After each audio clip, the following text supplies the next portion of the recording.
asalaamu calaykum waraxmatullaahi wabarakaatu. halkani waa daalacan miidiya.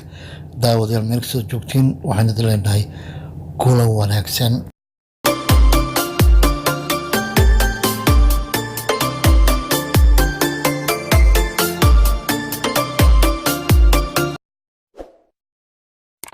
fadlan saar subscribe kadibna riix gambaleelka mahadsanid.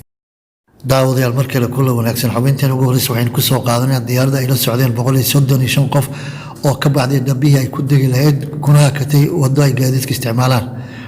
diyaaradda rakaab oo ay leedahay shirkadda diyaaradaha Iiraan ee lagu magacaabo Caspian Airlines ayaa waxay saakayto ka sibxatay garoonka ay diyaaradaha caga dhigtaan ee magaalada Bandar Mashar ee gobolka Khuzestan ee galbeedka dalkaasi. warbaahinta maxalliga waxay sheegeen in diyaaraddaasi oo duulimaadka nambarkeedu uu ahaa 6936 ayaa baariya 6:05 daqiiqo oo xilligii hore ee saakaytay dalkaasi ka dubshay garoonka diyaaradaha ee Qumeina International Airport ee ku yaala caasimadda dalkaasi ee Tehran.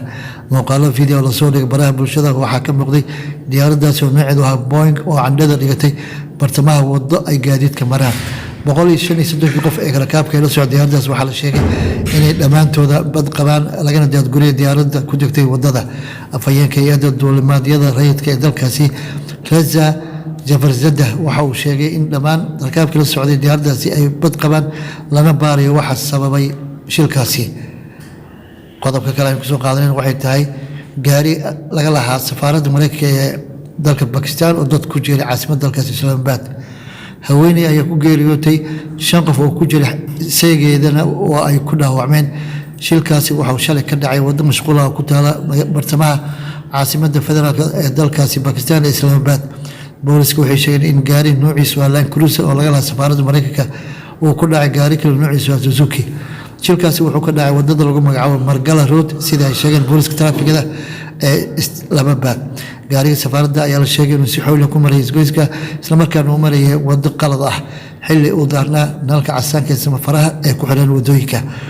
darawalka gaariga safaaradda oo ahaa muwaadin u dhashay Bakistan laguna magacaabo Amjad Zaman ayay booliska ku xiran saldhigga booliska ee Margala. magaca marxuumadda ku geeriyootay shilkaasi waxaa lagu soo koobay Naadiya iyadoo dhibanayaasha kale ku dhaawacmay shilkaasina la dhigay isbitaalka lagu magacaabo Macadka Bakistan ee cilmi sayniska BIMS Hospital. dhakhaatiirtu waxay sheegeen mid ka mid ah dadka dhaawacmay ee xaaladiisa ay aad u liito kaasi oo ah seegi qabay haweeneyda geeriyootay. Usama Ashfaq oo ah wiilka ay dhashay marxuumadda ku geeriyooday shilkaasi waxa uu boolisku wargeliyay shilkaasi xilli uu ku sii jeeday dukaanka ka shaqeeya. waxa uu isu la cararay isbitaalka BIMS waxayna dhakhaatiirtu sheegeen in hooyadiisa ay geeriyootay isla markaana aabihiisa oo lagu magacaabo Ikhlaaq laga daaweynay dhaawacyo culus oo soo gaaray.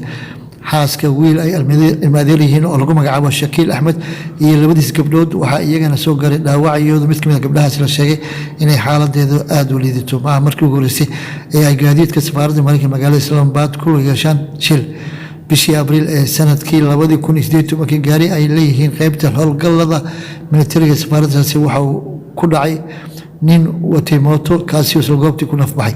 bishii Febraayo sanadkii 2018 gaari kale oo laga lahaa waaxda maamulka safaaraddaasi waxa uu ku dhacay 2 nin oo saarnaa mooto kuwaasi oo maray meel ku dhow dhismaha kooshar ee waddada Margala. mid ka mid ah raggaasi ayaa geeriyooday halka midka kalena ay soo gaareen dhaawacyo culus.